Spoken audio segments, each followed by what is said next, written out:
turma, tudo bem? Nossa atividade de hoje é do livro de Ciências Acapalô. Então, pegue seu material, seu lápis, sua borracha, pegue o seu livro e vamos trabalhar juntinhos. Abram na página 86. Micro-organismos, seres muito pequenos. Convivendo com micro-organismos. Muitos seres convivem conosco no dia a dia, mas nem sempre vemos todos eles. Alguns são benéficos e outros podem causar doenças. Então, vamos descobrir agora o que são micro-organismos? Vocês sabem o que são micro-organismos e quantos tipos existem? Vamos aprender! Existem organismos formados por uma única célula, denominados organismos unicelulares. Esses organismos são muito pequenos. É por isso que eles são chamados de micro-organismos, embora também sejam conhecidos como germes ou micróbios. Para observar os micro-organismos, precisamos de instrumentos específicos, como o microscópio, por exemplo. Os micro-organismos podem ter muitos tamanhos e formas. Alguns pesquisadores da antiguidade já se perguntavam se doenças humanas poderiam ser causadas por organismos que não podiam ser vistos a olho nu. Assim, começaram as pesquisas sobre micro-organismos. Anton van Leeuwenhoek foi o primeiro pesquisador a começar a analisar micro-organismos no século XVII. Com a ajuda dos microscópios e das suas pesquisas, outros cientistas continuaram estudando a origem das doenças e como podem ser tratadas. Alguns tipos de micro-organismos são bactérias, vírus e fungos. Bactérias são células procariontes. Elas não têm núcleo. Algumas bactérias são úteis na alimentação, por exemplo, para fazer iogurte e queijo. Outras bactérias, por outro lado, são prejudiciais e podem causar infecções. As bactérias são tratadas com antibióticos. Podem ser transmitidas de várias maneiras. Vírus. Eles não são seres vivos. Para realizar as funções vitais, precisam de um hospedeiro, ou seja, outro ser vivo.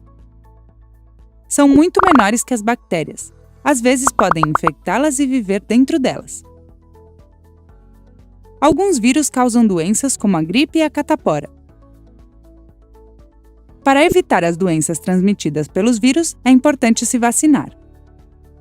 Não existem vacinas para todos os vírus. Fungos.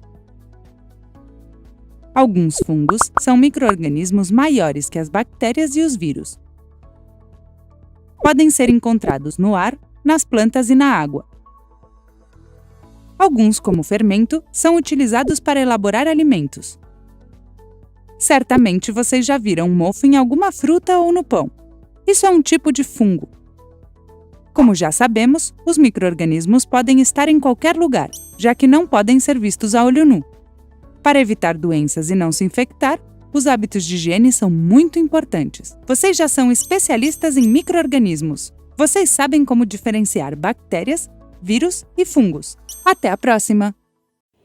Como podemos observar no vídeo anterior, micro-organismos são seres vivos muito pequenos.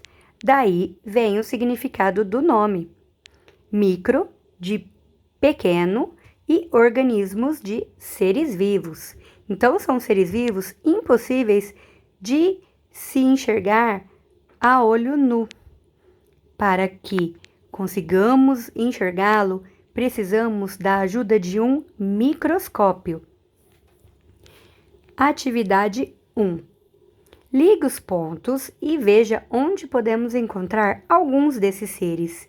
Então, essa atividade é uma atividade bem bacana, que eu tenho certeza que muitos de vocês gostam de fazer. Então, vocês vão ligar os números em ordem numérica, tá? Então, vão começar lá do primeiro número 1. Então, vão 1, 2, 3, ok? Até finalizar. E vocês vão descobrir qual é a imagem que se formou, ok? Então, aqui nas alternativas, vocês podem observar que não tem espaço para as respostas. Então, vocês vão responder essas atividades lá no caderno de ciências, ok? Então, vocês vão colocar a data de hoje, vão anotar o nome do livro e a página que está essa atividade, ok? Depois, vocês vão anotar a alternativa e apenas a resposta. Não precisa copiar a pergunta. A. Que desenho se formou? B. Nessa imagem aí, estão representados alguns organismos. O que você sabe sobre eles? Então, aí, ó, vocês podem observar os desenhos de vários organismos. Então, vocês vão anotar aí o que vocês entenderam sobre os micro-organismos, ok? Através do vídeo que vocês assistiram. Se vocês quiserem complementar o ensino de micro-organismos, vocês podem também pesquisar, tá? Então, vocês podem pesquisar vídeos no YouTube, vocês podem pesquisar até no Google, ok? Mas só de prestar atenção no vídeo que eu enviei aí anteriormente, vocês já conseguem responder essa pergunta. A alternativa C. Com base na leitura da imagem que se formou, podemos perceber a importância de adotarmos uma atitude para proteger a nossa saúde. Que atitude é essa e por que devemos tomá-la? Então, aqui vocês sabem, né, que tem várias imagens sobre o micro-organismo, os micro-organismos. Então, vocês vão perceber qual é a relação entre os micro-organismos e essa imagem que vocês conseguiram formar ligando os pontos, ok? E aí vocês vão escrever qual é a atitude que nós devemos tomá-la para proteger que nós devemos tomar para proteger a nossa saúde. Página 87. Como enxergar os micro-organismos? Na imagem da página anterior, você viu vários seres vivos em uma mão, né? Agora que vocês conseguiram formar, vocês descobriram que era uma mão. Certamente, há em sua mão, agora, vários desses seres muito pequenos, que não podem ser vistos a olho nu, somente com aparelhos especiais, como microscópios. Então, se você olhar para a sua mão agora, você não vai enxergar sujeira, você não vai enxergar nenhum bichinho aí, né? Só que se você colocar a sua mão em um microscópio e enxergar na lente, você pode observar que, de repente, estarão vários micro-organismos aí presentes na mão. O microscópio é o aparelho utilizado para ampliar imagens de seres e materiais extremamente pequenos. Então, é um aparelho que dá muito zoom, tá? Sabe o nosso celular, quando a gente vai tirar foto de alguma coisa bem longe, a gente mexe assim o nosso dedinho, né? Para aumentar a imagem. Então, a gente está dando zoom, a gente está aumentando a imagem e aí dá a impressão de que a imagem está mais próxima da gente. Com o microscópio é a mesma coisa. Só que o zoom do microscópio é assim, ele aumenta umas 10.000 vezes, tá? Então, ele aumenta muito, muito, muito. Então, aquele ser vivo que nós não conseguimos enxergar, se a gente der zoom, né, de 10.000 vezes, 100.000 vezes, a gente consegue enxergá-lo. Então, é para isso que serve o microscópio. O microscópio óptico possibilita ampliações até 2.000 vezes. Olha aí a quantidade que aumenta o zoom. 2.000 vezes. No destaque, que é esse círculo aí, vocês estão vendo a imagem de uma bactéria que se chama Streptococcus pneumoniae, que pode causar a pneumonia. Então, é a bactéria que nos causa pneumonia, tá? Então, aí tá ampliado 500 vezes, tá? E essa imagem é uma imagem obtida num microscópio óptico. Agora, a imagem de baixo. Esse é o microscópio eletrônico. Ele possibilita ampliações muito maiores do que o outro microscópio, tá? O microscópio óptico. Aí na imagem, né, no círculo que está em destaque, é uma imagem de vírus que causa a AIDS, tá? É uma doença. O nome da doença é AIDS. Então, essa imagem aí está com uma ampliação de 50.000 vezes. ok? E é uma imagem que foi obtida pelo microscópio eletrônico e que também foi colorida artificialmente. Isso não significa que o vírus seja dessa cor. Página 88. Um pouco mais sobre. Então, agora vocês vão conhecer um pouco sobre o surgimento do microscópio. O crédito pela invenção do microscópio é dado ao holandês Zacharias Janssen, por volta do ano de 1595, né? Como vocês observaram lá no vídeo que está no início dessas atividades aqui. No início, o instrumento era considerado um brinquedo que possibilitava a observação de pequenos objetos.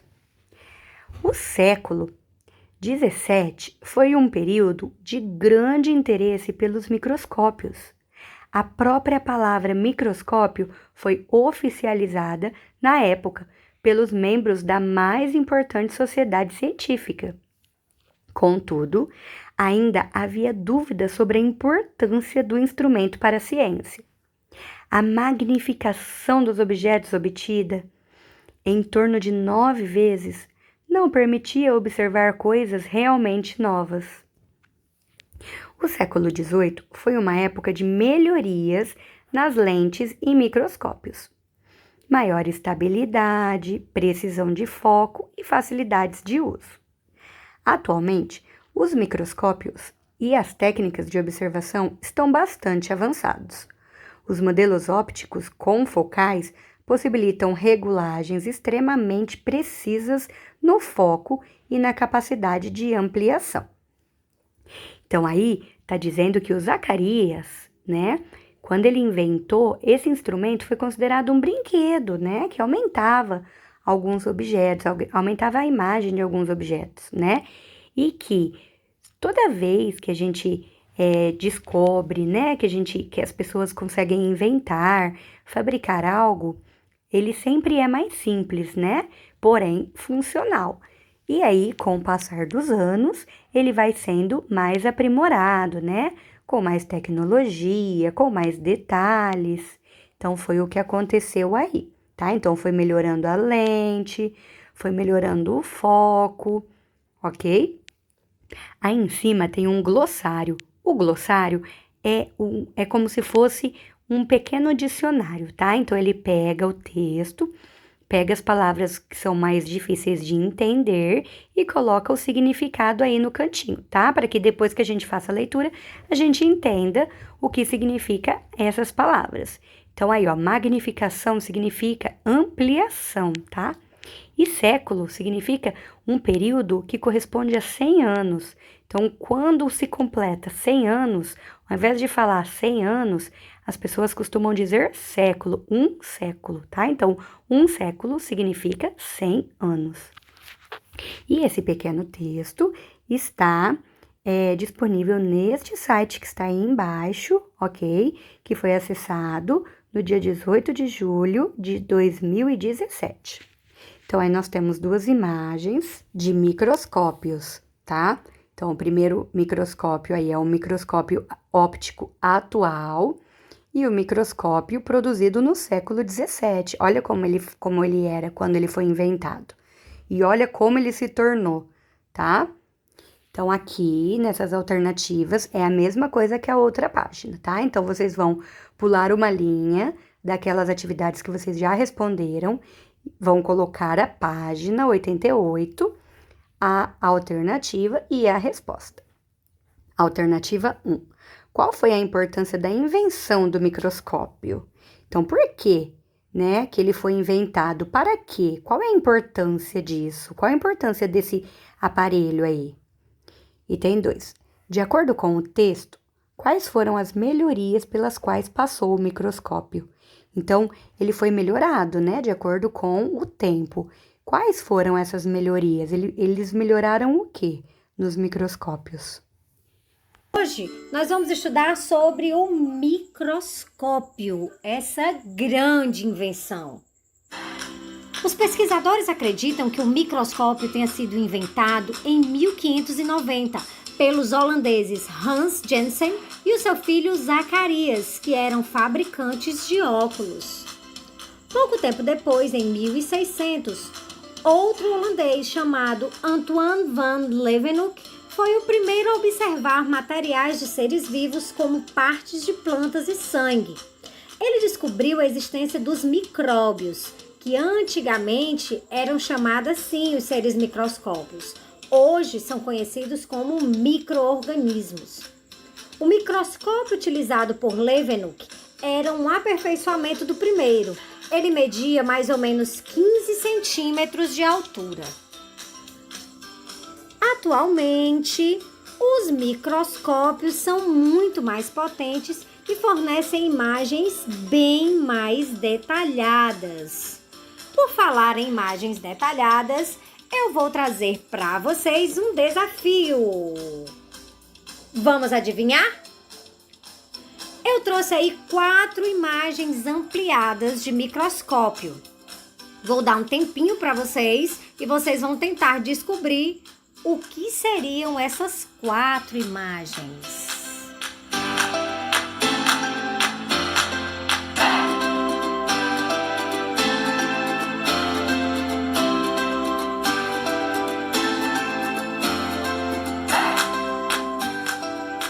E aí, descobriram? Então vamos lá. Na primeira imagem, nós conseguimos ver as partículas do nosso sangue. Na segunda, a areia da praia. Na terceira, água. E por último, o temido coronavírus. E aí, vocês adivinharam? Espero que sim. Mas também, se não tiverem adivinhado, não tem problema. Até porque ninguém aqui é cientista, né? O mais importante é que nós conhecemos e descobrimos esse lado da nossa vida que a gente não pode ver com os nossos olhos naturais. A gente só pode ver quando o microscópio nos ajuda através das suas lentes de aumento. Página 89. O que são micro-organismos? Os micro-organismos estão em toda parte, no ar, na água, no solo, nos alimentos e no corpo de outros seres vivos. Alguns deles nos fazem bem, outros podem ser prejudiciais. Então, aí a primeira imagem, ó, é uma imagem de bactérias encontradas no leite fermentado. Sabe aquele leitinho fermentado que vocês tomam, Yakult, né? E nele está presente várias bactérias, olha, que nós ingerimos, tá? É uma imagem com ampliação de 750 vezes, obtida graças ao microscópio óptico. Agora, a próxima imagem é a imagem de um vírus da gripe, tá? Então, é uma imagem com ampliação de 330 mil vezes, obtida em um microscópio eletrônico, aquele que é bem mais avançado. A terceira imagem é a imagem de um fungo encontrado no mofo ou no bolor, tá? De algum alimento. É uma imagem com ampliação de 330 vezes, obtida em microscópio óptico. E a última imagem é a imagem de um protozoário encontrado em meio aquático. Então, essa aí é uma imagem com ampliação de 170 vezes, obtida por um microscópio óptico. Entre os micro-organismos benéficos, né, aqueles que nos fazem bem, podemos citar as bactérias e os fungos, conforme você já aprendeu, né? Então, as bactérias e os fungos que decompõem a matéria orgânica, enriquecendo o ambiente com nutrientes minerais. Mas, lembre-se, existem fungos que não são microscópicos e que também são decompositores. Lembra dos seres decompositores, né? Os fungos e bactérias? Então, tem fungos que não são microscópicos, que são aqueles que a gente pode observar, né? Que a gente pode enxergar. E também tem fungos que são decompositores, aqueles que estragam, aqueles que nos fazem mal, se nós ingerirmos, ok? Por exemplo, esse morango aí, ó. Então, esse morango está cheio de fungos, né? Ó, os fungos decompõem os alimentos, como o morango. Então, são fungos que não são microscópicos, né? Então, nós podemos observar. E se nós ingerirmos esse morango aí, esse fungo não vai nos fazer bem, tá? Então, ele vai nos fazer muito mal. Então, esse tipo de fungo aí não é um fungo benéfico, tá? É um fungo prejudicial à nossa saúde. No entanto, os micro-organismos também podem causar doenças. Por exemplo, a gripe, causada por vírus transmitido de uma pessoa para outra por meio da saliva, por meio das mãos contaminadas ou ao ser liberado no ar quando alguém infectado espirra, tosse ou até mesmo fala. Algumas dessas doenças são simples de tratar e outras podem levar à morte. Então, nós estamos vivenciando aí, né, um caso do coronavírus, então é um caso de um vírus da gripe, né, muito comum a esse que nós estamos aprendendo. Outro exemplo é a cárie, sabe a cárie formada no dente? Então, ela é formada por substâncias produzidas pelas bactérias que vivem em nossa boca. Para evitar cáries, é importante sempre escovar os dentes após cada refeição, usar fio dental todos os dias, principalmente antes de dormir, né? Porque o momento em que nós estamos dormindo é o momento em que a nossa boca fica fechada por muito tempo, né? Então, é um momento ideal aí para os vírus, né? Para as bactérias, aliás, fazerem a festa nos nossos dentes. E também, muito importante, consultar o dentista regularmente. Os protozoários são seres vivos muito pequenos encontrados em diversos ambientes. A maioria não causa prejuízo para as pessoas. Outros provocam doenças como amebíase, malária e doença de Chagas. Por hoje é só, pessoal. Qualquer dúvida, peça ajuda à sua professora. Estaremos à disposição. Um beijo e até mais!